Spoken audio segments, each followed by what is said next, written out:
안녕하세요. 밤동화 TV입니다. 오늘도 재미와 교훈이 있는 옛 이야기 들려드리겠습니다. 재미있게 들으시고 편안한 휴식 되세요.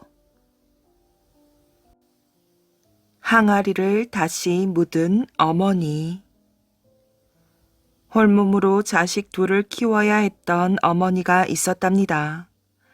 날마다 상리를 하며 어려운 살림을 근근히 이어나갔지요. 어머니, 우리도 쌀밥 해 먹어요. 난 정말 시래기죽은 먹기 싫어요. 그때마다 어머니는 눈물을 훔치며 두 아들을 달래었어요. 조금만 참자꾸나.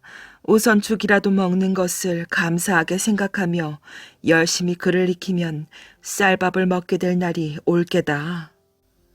그날도 어머니는 삭바느질을 하다가 저녁을 짓기 위해 절구방아를 찢고 있었어요. 오후부터 한 방울씩 떨어지던 빗방울이 갑자기 큰 비로 변하더니 좀처럼 그칠 기미가 보이지 않았답니다. 제발 어서 그쳐야 할 텐데 이영을 하지 못한 지붕이 새면 어쩐다지. 어머니는 시름겹게 계속 방아를 찧었답니다. 똑, 똑, 똑. 처마에서 낙숫물 떨어지는 소리가 똑같은 시간을 사이에 두고 들려왔어요. 처음에는 예사 낙숫물 소리였지요.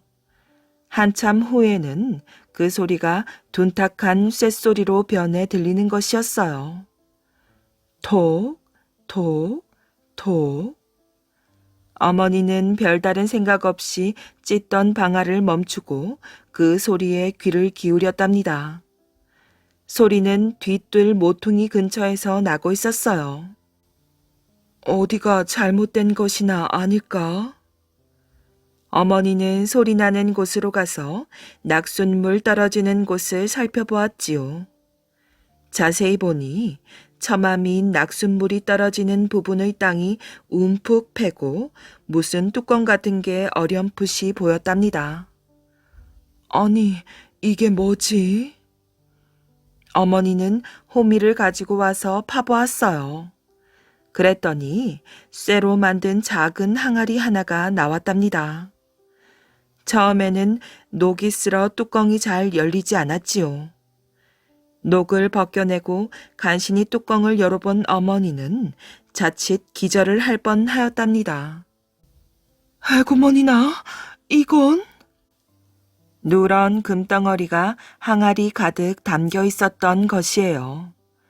한참 후 정신을 가다듬은 어머니는 별의별 생각이 다 들기 시작하였지요. 이건 아마 하늘이 우리 집 가난을 딱하게 여겨 내려주신 선물일 거야. 이것만 있으면 이제 지긋지긋한 고생을 면하고 우리 두 아들도 남의 집 아이들처럼 공부를 시킬 수 있겠구나. 얼마나 고마운 황금인가? 한동안 정신없이 생각에 잠겨있던 어머니는 일순간 떠오르는 생각에 그만 맥이 탁 풀리고 말았답니다. 아니지. 가난하던 우리 아이들이 갑자기 이 황금을 보면 무슨 생각부터 할까? 지금까지 가난과 수모에서 벗어나기 위해 열심히 공부하던 아이들의 마음이 달라질 것이 뻔해. 어머니는 항아리가 묻혀있던 자리를 더 깊숙이 파고는 다시 항아리를 묻고 말았어요. 아이들 스스로 공부해서 집안을 다시 일으켜 세울 때까지 이것은 절대 비밀로 해야 한다. 돈이란 필요할 때는 값진 것이지만 자칫하면 사람을 망치는 요물이 아니겠어. 생각을 거듭한 끝에 얼마 후 어머니는 집을 팔고 다른 곳으로 이사를 가버렸어요. 아들들은 열심히 공부한 보람이 있어 과거에 합격을 하였답니다. 그해 아버지 제삿날 어머니는 두 아들을 불러앉히고 예전에 금 항아리를 발견했던 일을 들려주었어요. 그때는 나도 마음이 흔들렸단다. 그런데 이처럼 훌륭하게 자란 너희들을 보니 내 생각이 옳았던 것 같구나. 너희들 생각은 어떠하냐? 글쎄요. 그런 엄청난 돈이 있었으면 어머니께서도 고생을 하시지 않아도 되셨을 것이며 저희도 더 많은 공부를 하지 않았을까요? 과연 그랬겠느냐? 재물이란 자칫 잘못하면 재앙을 불러일으키기 쉬운 법이란다. 네, 어머니의 판단이 옳으셨습니다. 알을 낳는 노루.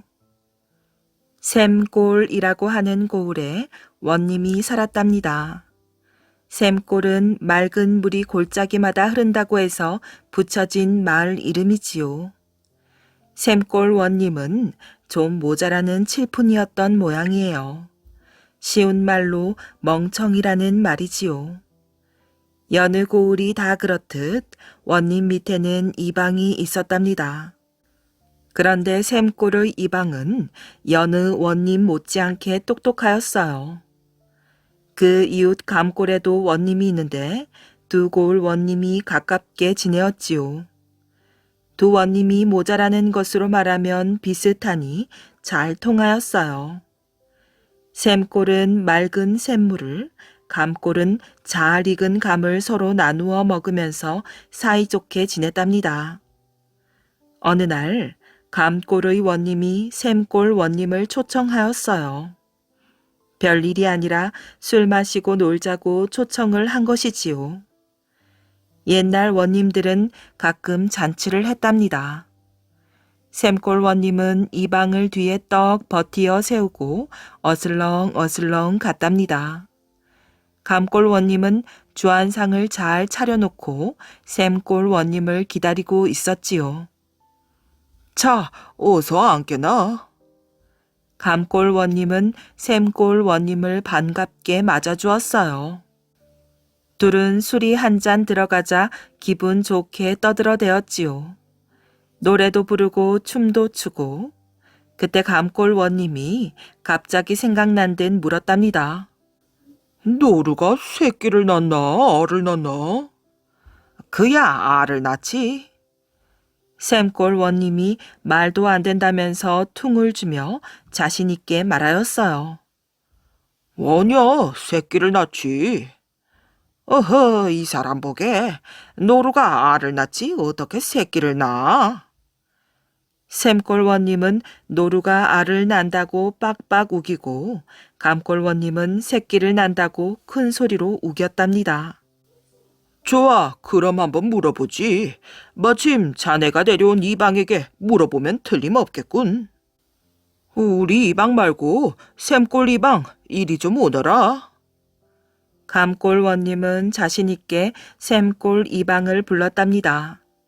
노루가 새끼를 낳는 것은 뻔한 일이니 자신 있게 샘골 이방을 불렀던 것이지요. 심판의 공정성을 위해 굳이 자기 이방을 부르지 않은 것이에요. 샘골 이방 대령했습니다. 이방은 감골 원님이 불러서 오긴 왔으나 옆에서 다 들어 내용은 이미 잘 알고 있었어요. 샘골 이방은 이러지도 저러지도 못해 무겁고 편치 않은 마음이었지요. 에헴, 자네가 묻겠나? 감골 원님은 자신의 차서 입가에 웃음을 흘리며 샘골 원님에게 물어보라고 하였어요. 샘골 원님은 건의를 세우느라 헛기침을 한 번 하고 자기가 데려온 이방에게 물었답니다. 산속에 사는 노루를 알지? 그러면요. 노루가 새끼를 낳아 기르느냐, 알을 낳아 기르느냐? 이런 한심한 질문도 다 있을까요? 샘골 이방은 어떻게 대답해야 할 줄을 몰랐답니다. 이것은 분명 자기 원님이 틀린 것이지요. 노루가 무슨 알을 낳느냐 말이에요. 그런데 그렇다고 자기네 원님이 틀린다고 대답할 수도 없는 노릇이었지요. 이방은 골똘히 생각에 생각을 거듭하였어요. 빨리 말하지 않고 뭘 꾸물거리느냐? 감골 원님은 자신에 차서 재촉하였지요. 그것이 노루는 알을 낳아 기르기도 하고 새끼도 낳아 기르기도 합니다. 이방은 아리송한 대답을 하였지요. 뭐라고? 샘골 원님과 감골 원님은 놀라 자리에서 일어났답니다. 이놈 보게, 새끼를 낳으면 새끼를 낳고 알을 낳으면 알을 낳지, 알도 낳고 새끼도 낳는 그런 짐승이 조선 팔도에 어디 있느냐? 감골 원님이 샘골 이방을 나무랐어요.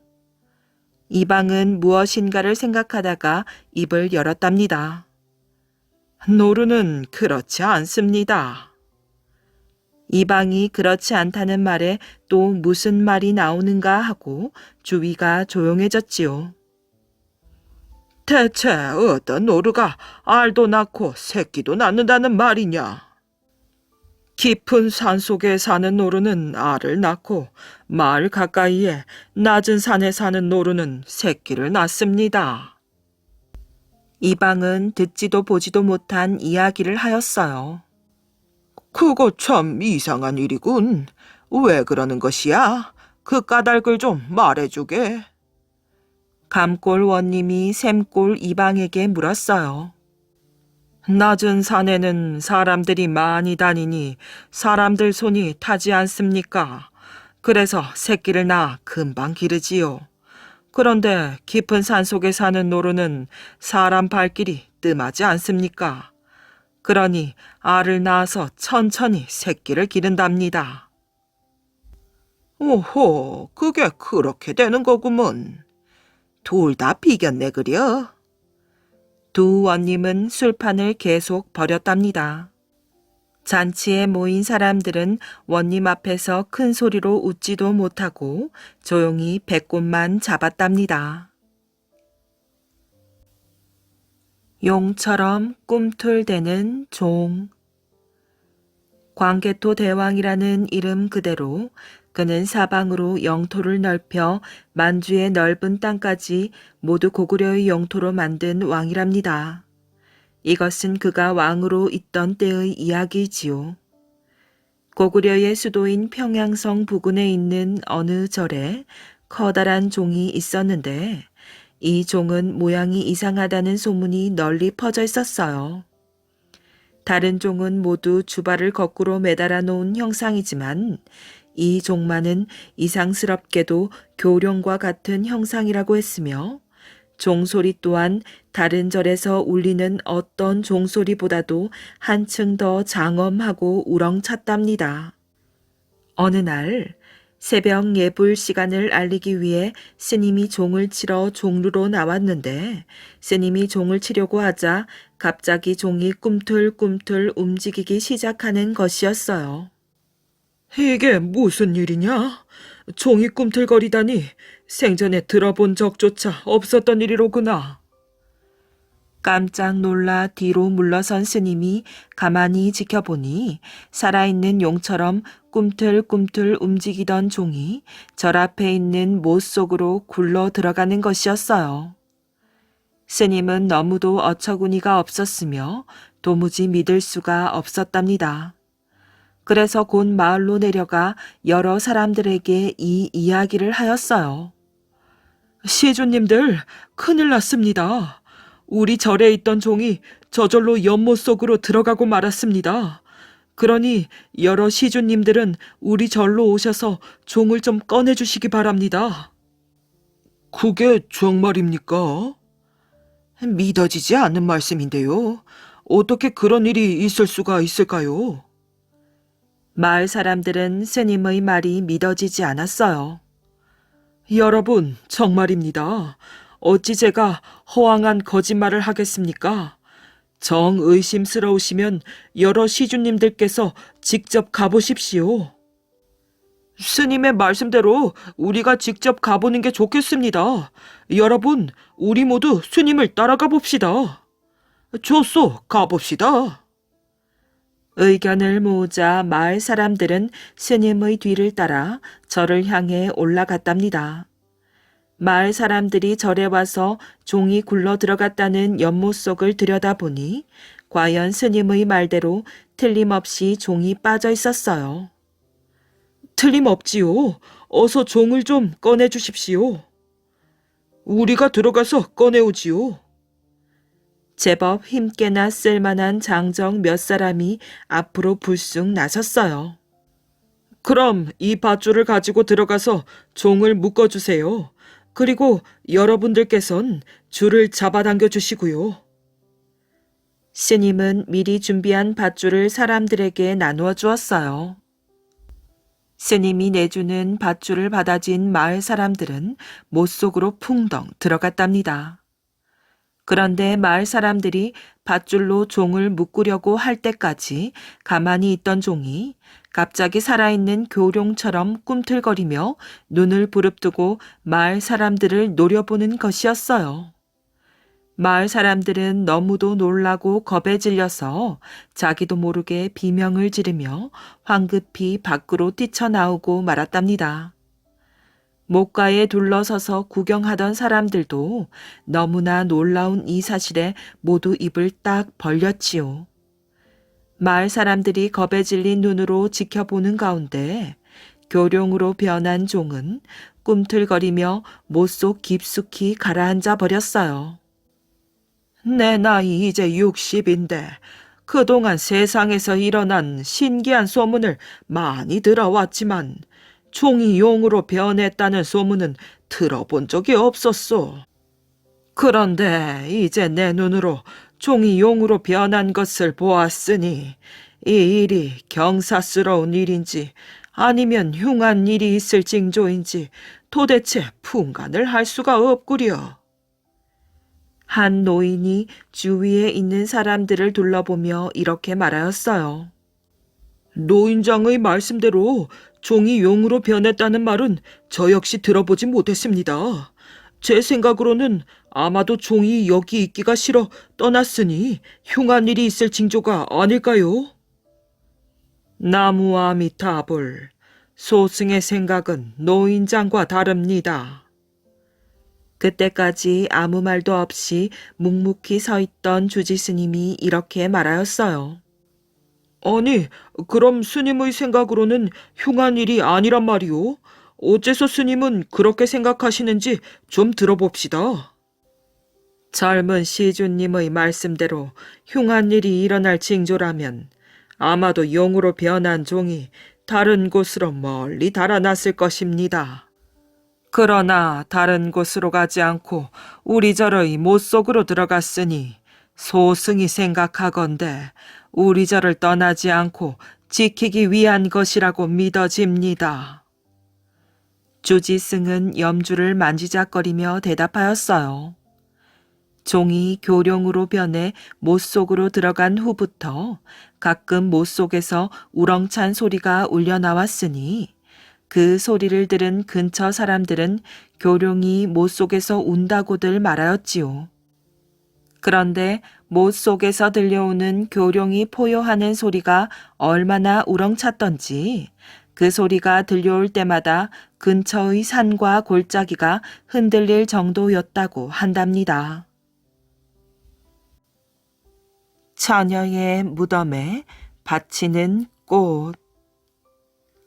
먼 옛날 성격이 난폭하기로 이름난 임금님이 있었답니다. 임금님은 자기에게 충성을 다하는 사람이라도 조금만 마음에 안 드는 일이 있으면 하루아침에 벼슬과 재산을 몽땅 빼앗아 버렸어요. 뿐만 아니라 임금님의 잘못된 일을 바른대로 말하거나 자기 기분에 맞지 않으면 죄 없는 사람도 함부로 죽였답니다. 그래서 백성들은 불안에 떨며 길을 펴지 못하였지요. 그는 미친 호랑이야. 우리 모두는 결국 다 잡아먹히고 말 거야. 말 조심해요. 그 말이 임금님의 귀에 들어가 봐요. 우리 모두는 살아남지 못할 거요. 사람들은 말도 함부로 못하고 지내었지요.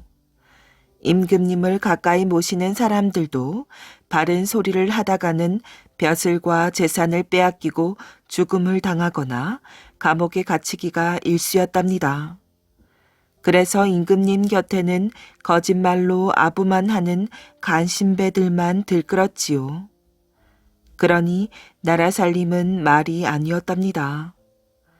백성들은 굶주리고 관리들은 힘없는 백성들만 괴롭혔지요. 하늘도 무심하시지. 염라대왕은 뭘 하고 있을까? 백성들은 하늘을 쳐다보며 한숨만 푹푹 쉬었답니다. 그런데 단 한 사람, 공주만은 나라와 백성을 걱정해서 임금님께 바른 말을 서슴지 않았지요. 아바마마, 임금님은 백성들의 어버이옵니다. 그래, 너의 말이 맞다. 그런데 나를 어버이처럼 받들지 않는 백성들이 아주 많단다.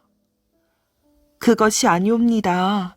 임금님이 먼저 백성을 자식처럼 사랑하셔야 합니다. 마음씨 곱고 백성들을 진심으로 사랑하는 공주는 임금님께 이렇게 애원하였지요. 임금인 내가 그 천한 것들을 사랑하란 말이냐? 내 주변에는 나를 진심으로 존경하는 사람들이 얼마든지 있으니 염려할 것 없다. 그렇지 않습니다. 그들은 거짓말만 하는 간신배들이니 멀리 하셔야 합니다. 그들을 멀리 하라고? 그러면 나는 혼자가 된단 말이다. 바른 말하는 충신들을 곁에 두시면 됩니다. 그들이 진정한 신하이옵니다. 그러나 고집이 세고 성격이 거친 임금님은 공주의 간곡한 부탁도 물리쳤지요. 너는 네가 할 일이 따로 있느니라. 나라 일에는 신경 쓸 것이 없다. 공주는 그 뒤로도 계속해서 임금님께 나라와 백성을 생각하는 어진 정치를 하라고 애걸하였어요. 그래도 임금님의 태도가 조금도 변하지 않자 공주는 그만 마음의 병이 생겼답니다. 자리에 누워 시름시름 앓더니 날이 갈수록 병이 심해졌지요. 임금님은 성격이 난폭했지만 공주만은 몹시 사랑하였어요. 그래서 공주가 알아 눕자 걱정이 이만저만이 아니었지요. 용하다는 의원은 다 불러왔지만 공주의 병은 차도가 없었답니다. 공주의 병을 고칠 사람이 그렇게도 없단 말이냐. 어떻게든 공주를 살려야 한다. 임금님은 고래고래 고함을 질렀지만 의원들은 모두 머리를 흔들었어요. 임금님은 공주 옆에 앉아서 어찌할 줄을 몰랐답니다. 공주야, 네 말대로 백성들을 자식처럼 사랑할 테니 어서 자리에서 일어나기만 하거라. 예, 아바마마. 그리고 바른 말을 하는 충신들을 항상 곁에 두세요. 그들의 말에 귀를 기울여야 하옵니다. 그래, 내 꼭 그렇게 하도록 하마. 그러나 공주는 일어나지 못하였지요. 임금님은 안타까워서 공주에게 말하였어요. 공주야, 내가 너의 말대로 하겠다고 했는데 왜 일어나지 않는 것이냐? 어서 일어나야지. 아바마마, 저는 이제 일어나지 못할 것 같아요. 아바마마, 제가 죽거든 이것을 열어보지 말고 그대로 무덤에 함께 묻어주세요. 공주는 평소에 몹시 아끼던 향수병 2개를 임금님의 손에 쥐어주었어요. 공주야, 그게 무슨 소리냐? 절대로 죽어서는 안 된다. 일어나야 돼. 그 뒤 얼마 안 되어 공주는 눈을 감았답니다. 임금님은 사랑하던 딸이 죽자 눈물을 주르르 흘렸지요. 그리고는 공주의 시녀를 불러 2개의 향수병을 내주었어요. 이것을 공주의 무덤에 함께 묻도록 하여라. 절대로 열어봐서는 안 된다. 예, 상감마마, 그렇게 하겠사옵니다. 향수병을 받아들고 나온 시녀는 향수병을 무덤에 함께 묻으라는 것이 이상하였지요. 이것은 공주님이 쓰시던 향수인 것 같은데 나도 처음 보는 것이구나. 그런데 이것을 왜 무덤에 함께 묻으라고 하실까? 시녀는 향수병을 살펴보다가 왠지 자꾸만 궁금증이 생겼지요. 왜 이것을 열어보지 말라고 했을까? 시녀는 망설이던 끝에 궁금증을 참지 못해서 향수병 한 개를 열어보았지요. 순간 향수병에서 연기 같은 것이 뿜어져 나오더니 향수가 금방 공중으로 다 날아가 버렸어요. 어머, 이런 향수는 처음 보는데? 깜짝 놀란 시녀는 얼른 병마개를 닫았답니다. 그러나 이미 향수는 모두 날아가 버리고 빈 병이 되고 말았지요. 시녀는 할 수 없이 한 개는 빈 병인 채로 무덤에 묻었답니다. 이듬해 봄이 되었답니다.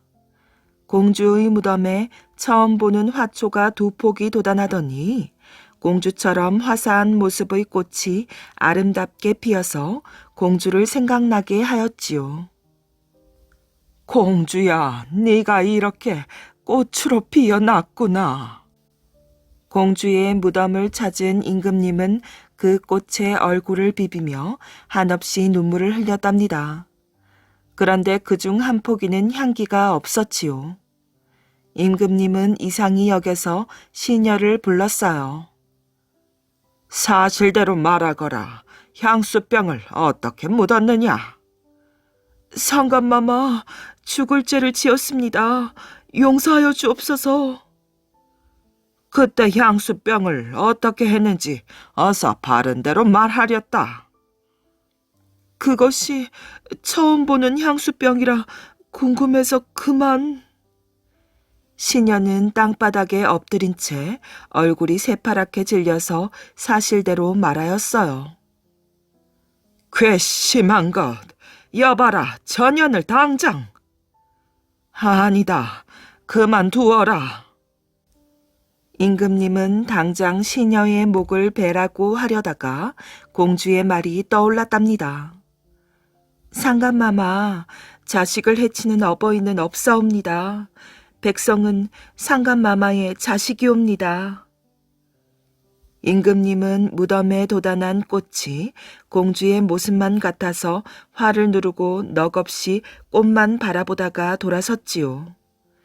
그러나 임금님에게 아부를 일삼는 간신들이 시녀를 끌고 가서 칼로 목을 베었답니다. 그러자 향기 없는 꽃은 꽃잎이 핏빛으로 물들고 입모양은 날카로운 칼처럼 변하였어요. 이 꽃이 바로 지금의 글라디올러스랍니다. 그래서 글라디올러스는 죽은 처녀의 무덤에 바치는 꽃으로 알려져 있답니다. 원님의 콧대를 꺾은 아전. 옛날 어떤 고을에 거드름을 피우기 좋아하는 원님이 살고 있었어요. 이 원님은 무식해서 백성들을 잘 다스리지도 못하면서 우쭐하고 거만하였지요. 고을 원님이면서도 고을 백성들이 편히 잘 살도록 애쓰지 않다니. 그러면서 잘난 척은 있는 대로 다 하니 이거 참. 원님의 태도를 못마땅하게 생각하는 한 아전이 말하였어요. 어느 날 그 아전은 원님을 골탕 먹일 궁리를 하였답니다. 아전은 먼저 동료 아전들과 내기를 하였지요. 내가 원님의 콧대를 납작하게 만든다면 자네들은 술을 사겠나? 그 말을 들은 동료 아전들이 피식 웃었답니다. 자네가 무슨 재주로? 그건 나에게 맡기고 술을 사겠나 안 사겠나? 자네들은 그저 대답만 하게. 서로의 얼굴을 살피던 동료 아전들이 한 목소리로 대답을 하였어요. 사고 말고. 자, 그럼 내 제주를 보러 가세. 아전은 아주 자신 있게 말하고 동료 아전들과 함께 원님이 있는 동원으로 갔답니다. 마침 한여름이어서 날이 무척 더웠지요. 원님은 동원 마루에 비스듬히 놓은 채 하인에게 부채질을 시키고 있었어요. 자, 내가 저 거드름 피우는 원님을 마루 밑으로 굴러 떨어지게 하겠네. 아전이 동료 아전들에게 소곤거렸지요. 정말로? 동료 아전들이 믿기 어렵다는 표정을 지었지요. 하지만 아전은 자신감이 넘치게 이야기하였어요. 그렇다니까. 말을 마친 아전이 원님 앞으로 성큼성큼 가더니 큰 절을 올렸어요. 무슨 일이냐? 아전을 쳐다본 원님은 귀찮다는 듯이 물었답니다. 제가 조금 전 거리에 나갔다가 수상한 사람을 보았습니다. 웬 선비 하나가 찢어진 갓을 쓰고 해진 옷을 입은 채 지나가는 게 아니겠습니까? 아전의 말에 원님이 얼굴을 찡그렸어요. 그게 나와 무슨 상관이란 말이냐? 잠깐 주위를 살핀 뒤 아전이 원님에게 소곤소곤 말하였지요. 혹시 암행어사가 아닌지 싶어. 뭐라고?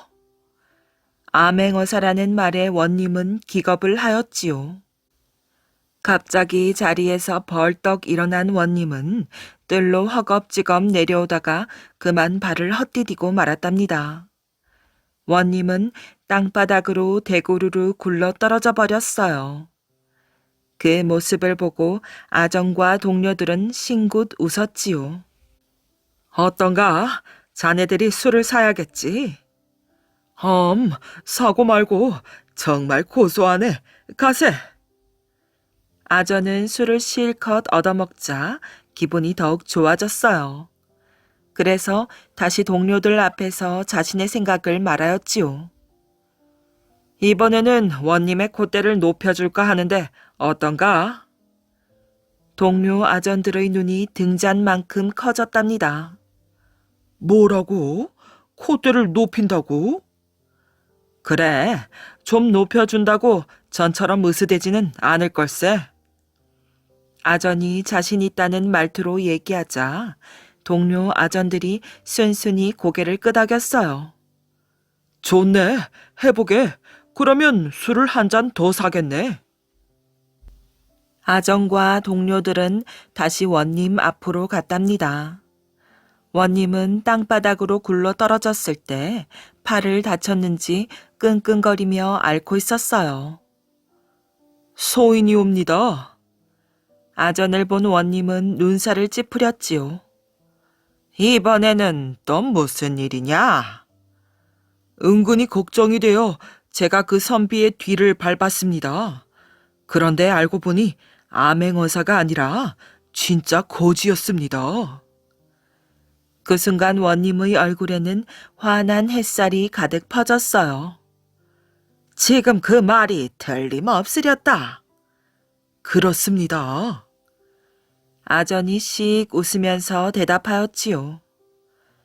그럼 그렇지. 여봐라, 부채를 가져오너라.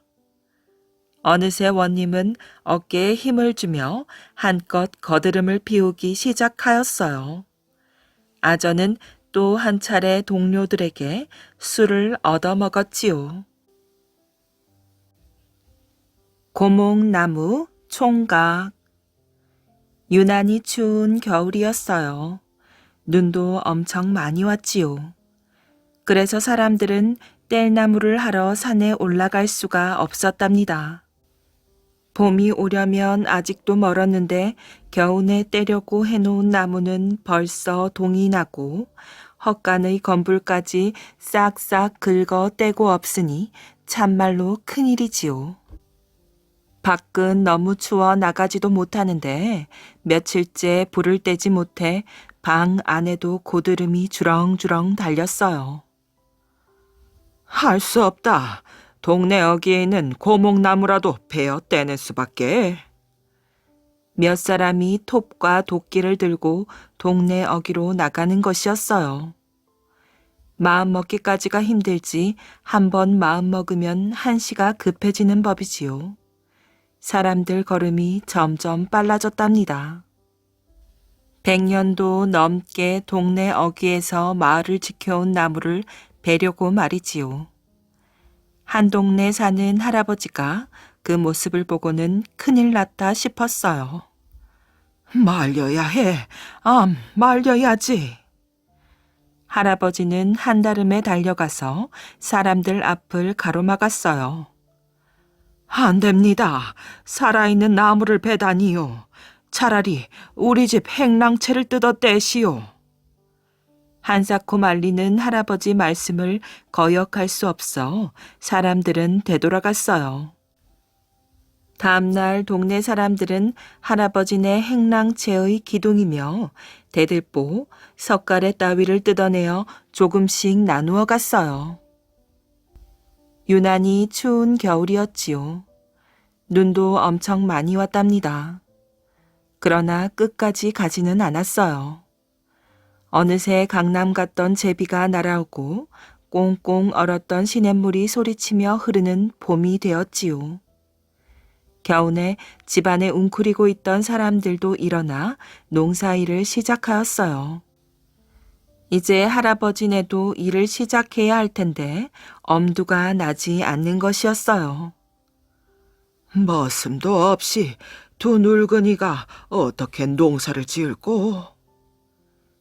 지난 겨울에 행랑채를 뜯어 뗐으니 머슴을 들일 수가 없었던 것이지요. 그러던 어느 날 밖에 나갔다 들어온 할아버지는 깜짝 놀랐어요.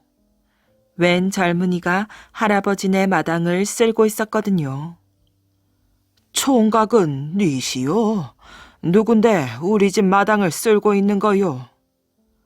할아버지 댁에서 머슴을 살면 안 될까요? 할아버지는 고개를 저었지요. 그럴 수 있으면 좀 좋겠소. 하지만 우리 집에는 총각이 있을 방이 없소이다. 그러자 총각은 그런 일이라면 걱정 마십시오. 아침 일찍 왔다가 저녁에는 집에 가서 자면 됩니다. 하거든요. 그렇다면 세경을 얼마나 쳐줄까? 그런데 세경은 받지 않겠다는 것이었어요. 일을 잘 할 줄 몰라 배우러 왔다는 것이었지요. 때 먹여주기만 하면 세경을 따로 안 주어도 된다는 것이었어요. 다음 날부터 총각은 먼 동이 트기 전에 와서 쇠죽을 쓰고 마당을 쓸고 밭 깔고 논 매고 잠시도 쉬지 않고 일을 하다가 해가 꼴딱 넘어가면 집으로 돌아갔지요. 얼마나 힘이 좋고 부지런한지 남들보다 훨씬 먼저 모짜리도 만들고 밭을 갈아 씨도 뿌렸답니다. 하루는 모짜리를 다 만들어 놓았다기에 나가보니 글쎄 찬물이 퐁퐁 솟아나는 샘가에 만들어 놓질 않았겠어요. 이보게 자고로 모짜리는 양지 쪽 물이 따뜻한 곳에 만들어야 모가 잘 자란다네. 좋은 자리를 다 놔두고 하필이면 그 자린가? 이렇게 할아버지가 나무라자 예, 하지만 제게도 생각이 있어서 그러니 속는 셈치고 이번 일만은 제게 맡겨주십시오. 하는 것이었어요. 모짜리를 만들어 벼를 심었는데 참 큰일이 났지요. 당최 비가 안 오는 것이었어요. 구름이 모여들만 하면 선들선들 바람이 불어 다 몰아내고 모여들만 하면 또 몰아내고 동네 모짜리는 하나씩 둘씩 말라가는데 뾰족한 수가 있어야지요. 모두 하늘만 쳐다보는 수밖에요. 모 심을 때는 다 되어가는데 심을 모가 없었지요.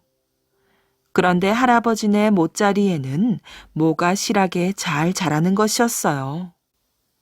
샘물이 솟아나는 자리에 못자리를 만들었으니 물이 모자랄 리가 없었답니다. 또 남들보다 못자리를 먼저 만들어서 그런지 모 심을 때에 맞춰 모가 아주 잘 되었어요. 얼마나 잘 되었는지 온 동네 사람들에게 나누어 주고도 남았답니다. 그래서 그 해에 동네 농사가 다 잘 되었지요. 가을이 왔어요. 사람들은 덩실덩실 춤을 추며 추수를 했답니다. 모 심을 때 그렇게 가물었는데도 할아버지네 덕분에 농사가 잘 되었거든요. 총각도 부지런히 곡식을 걷어들였어요. 아침이면 먼 동이 트기 전에 오고 해가 넘어가도 늦게까지 일을 하였지요. 할아버지는 총각이 언제 왔다가 언제 가는지 알 수가 없을 정도였어요. 추수가 다 끝났는데도 총각은 잠시도 쉬지를 않았답니다. 지난 겨울에 헐어댄 행랑채를 짓느라고 말이지요. 산에서 나무를 해다가 기둥을 세우고 대들보를 올리고 석가래를 얹었어요. 총각은 행랑채를 다 지어 놓더니 떠날 채비를 하는 것이었어요. 그동안 일 잘 배우고 갑니다. 총각이 문을 나서자 할아버지는 얼른 붙잡았지요. 안 되네. 그냥 보낼 수는 없네. 우리가 자네 신세를 얼마나 졌는가. 어떻든 세경이나 받아 가지고 가게. 저는 세경을 받으려고 일을 한 게 아닙니다. 은혜를 갚으려고 일한 것뿐이니 마음 쓰지 않으셔도 됩니다. 총각은 넙죽 절을 하고는 훌훌 떠나가는 것이었어요. 여보게, 여보게. 아무리 불러도 뒤도 돌아보지 않는 것이었지요. 할아버지는 총각이 어디로 가나 하고 몰래 따라가 보았어요. 그랬더니 글쎄 동네 어기 고목나무로 쑥 들어가더랍니다. 이 총각이 바로 고목나무 총각이었던 것이지요. 오래된 나무에는 신령한 힘이 있어 이렇게 사람이 되기도 한다고 합니다.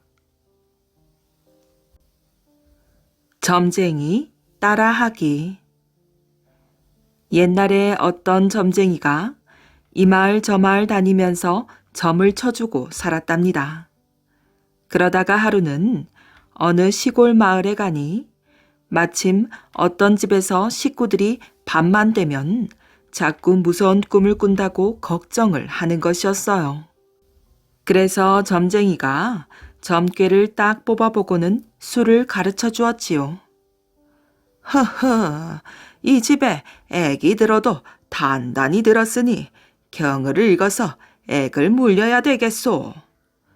이렇게 엄포를 딱 놓으니까 그 집 식구들이 모두 달려들어 살려달라고 빌었지요. 아이고 복사님, 제발 그 액 좀 물려주시오. 그래서 점쟁이가 그 집 액을 물려주기로 하고 경 읽을 채비를 했답니다.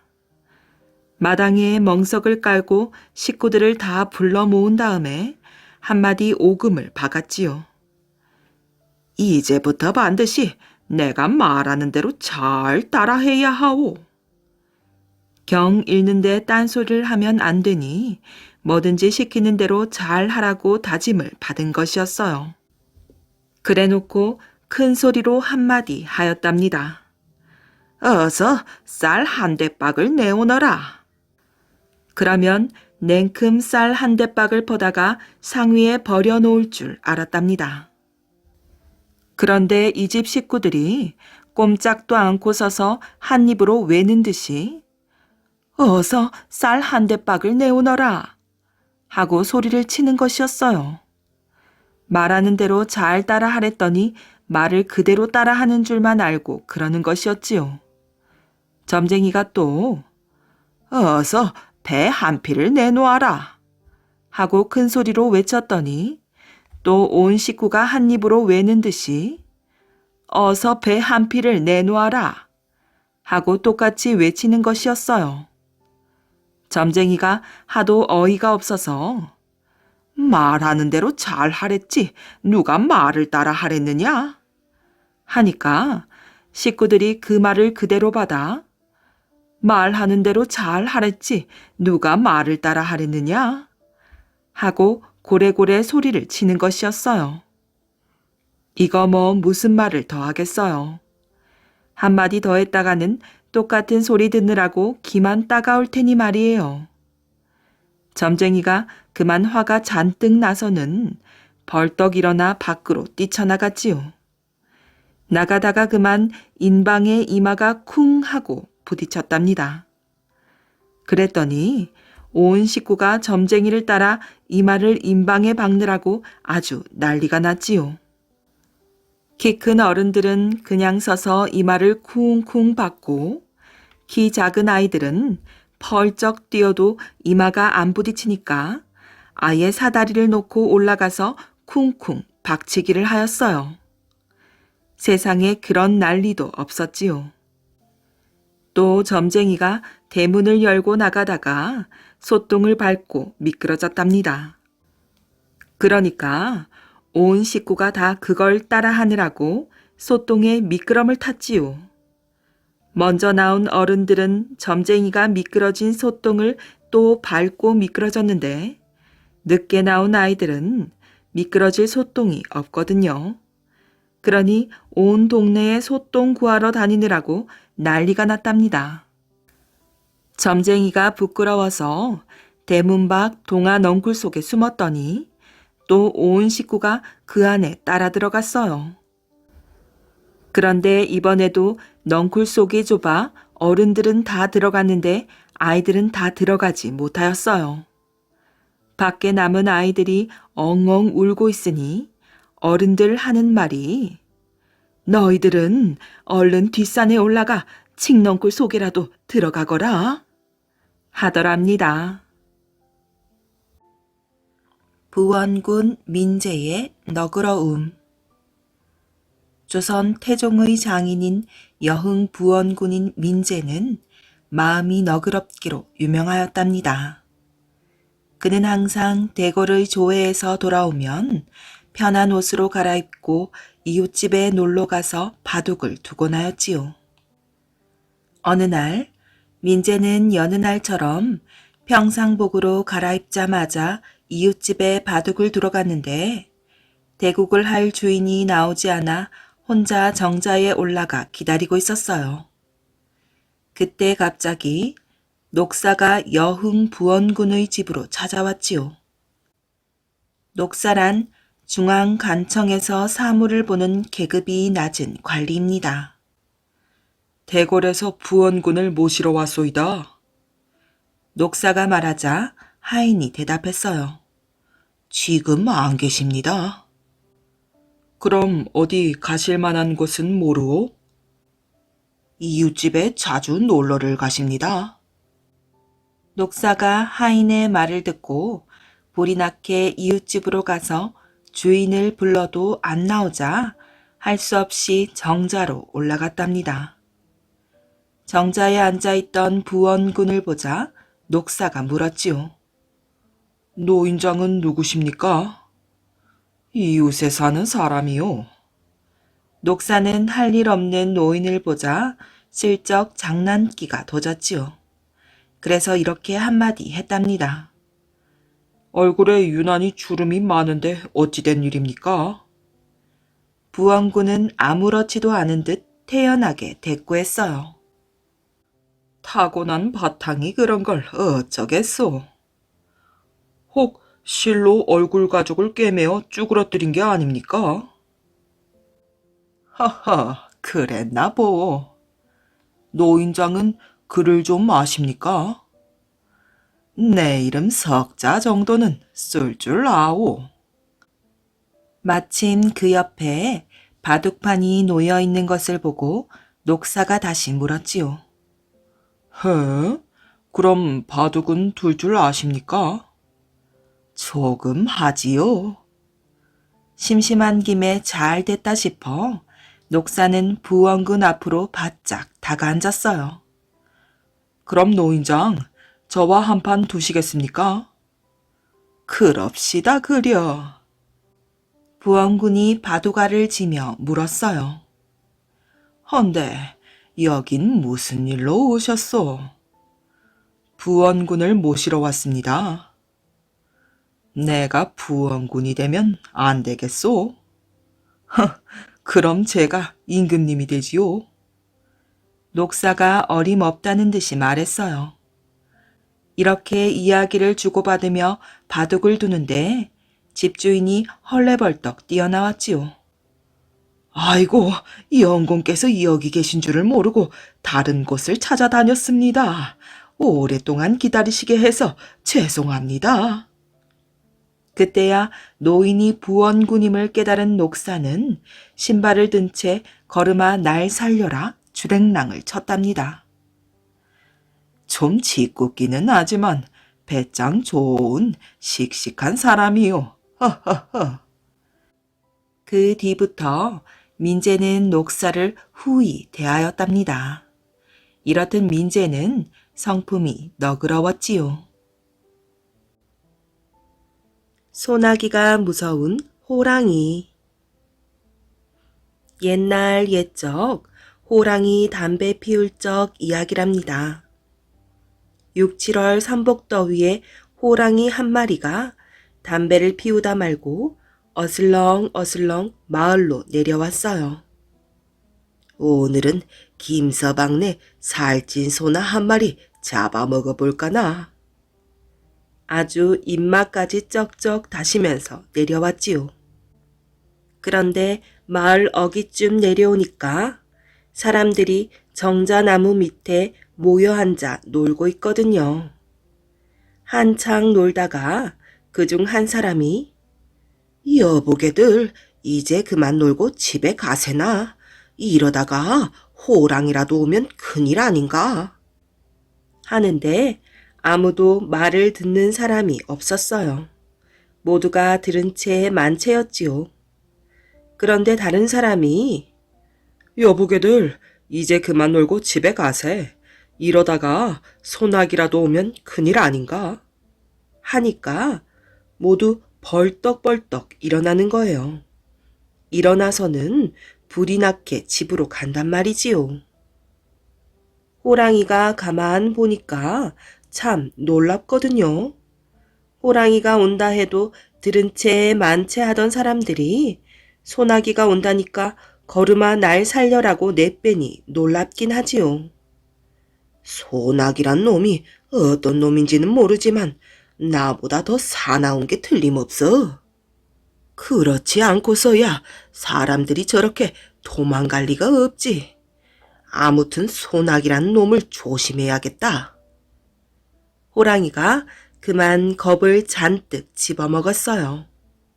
겁을 집어먹고 이제 날이 어두워지기를 기다려 살금살금 김서방네 외양간으로 들어갔지요. 소를 잡아먹으려고요. 이때 마침 김서방네 망나니 큰아들이 거기에 왔어요. 외양간에요. 이놈이 노름판에서 돈을 다 잃고 나서 눈에 뵈는 게 없으니까 저희 집 소를 끌고 가려고 온 거였어요. 소를 팔아서 노른 미천을 하려고 말이지요. 어두컴컴한데 뭐가 잘 보이기나 할까요? 외양간에 턱 들어서니까 시커먼 소가 2마리나 서 있거든요. 가만히 보니 하나는 큼지막하고 하나는 그냥 고만고만했어요. 우리 집 소가 언제 송아지를 낳았나? 그런데 어미소가 그새 살이 많이도 쪘군. 갖다 팔면 돈푼이나 되겠는걸? 이렇게 생각하고는 이 망나니가 큼지막한 놈의 귀를 딱 움켜잡고 다짜고짜 외양간 밖으로 끌고 나왔어요. 이랴, 이놈의 소야. 어서 가자. 그런데 그게 호랑이인 거예요. 호랑이는 소를 잡아먹으려고 외양간에 들어왔다가 시커먼 놈한테 다짜고짜 귀를 딱 잡히고 보니 정신이 하나도 없었지요. 아이고, 이놈이 말로만 듣던 소나기로구나. 어찌나 놀랐는지 숨도 크게 못 쉴 지경이었어요. 사람들이 소나기란 말만 들어도 죄다 내빼더니 과연 사납긴 사나운 놈이로군. 겁을 먹을 대로 먹어서 아무 소리도 못 내고 얌전하게 끌려 나오는 판이었어요. 그렇게 끌려서 큰 길까지 나왔지요. 어두컴컴한데 뭐가 잘 보이기나 하나? 그냥 시커멓기만 하니까 말이에요. 김서방네 큰아들은 아직도 그게 소인 줄만 알지요. 소인 줄만 알고서 호랑이 양쪽 귀를 다 틀어지고 등에 훌쩍 올라타고는 냅다 소리를 질렀어요. 이랴, 이놈의 소야, 어서 가자꾸나. 아주 서슬이 펄해져서 발꿈치로 호랑이 배까지 한바탕 쥐어질렀어요. 호랑이는 너무 놀라서 식은땀이 줄줄 나오는 판이지요. 여태 자기 등에 뭘 얹어가지고 다녀본 적이 없는데 이제 소나기란 놈을 업고서 배까지 한 대에 지어박히고 나니 그만 정신이 아득했어요. 그래서 그냥 냅다 뛰었지요. 걸음아 날 살려라 하고 내쳐 뛰었단 말이에요. 호랑이 걸음이 좀 빨랐겠어요? 대걸음 뛰고 나면 시오리를 가버리거든요. 그렇게 새벽까지 달려서 어디까지 갔는고 하니 백두산 넘어 만주 땅까지 갔던 모양이에요. 거기까지 갔는데 밤새도록 달렸으니 제 아무리 호랑이라도 지칠 것 아니에요. 그만 혀를 쭉 빼고 널브러졌어요. 아직도 새벽 어스름인데 뭐가 잘 보이기나 할까. 김서방네 큰아들은 아직도 자기가 탄 게 소인 줄만 알지요. 소인 줄만 알고서 호랑이가 널브러지니까 등에서 펄쩍 뛰어내렸어요. 에이, 이놈의 소 헛먹였군. 기운이 이렇게 없어서야 원. 발길질을 해봐도 꿈쩍을 안 하니까 이놈의 소 기운 좀 차릴 때까지 나도 한숨 자야겠다. 하고서 나무 밑에서 한숨을 잤어요. 자고 일어나 보니 날이 훤하게 밝았는데 가만히 보니 아까 널브러져 있던 것이 온데간데 없지 뭐예요. 감쪽같이 사라졌어요. 호랑이가 그새 정신을 차리고 도망을 간 게지요. 소나기한테 2번 걸렸다가는 뼈도 못 추리겠다고 아주 천리말리 도망을 갔답니다. 김서방네 큰아들은 아직도 만주 땅에서 소를 찾아다닌다나요?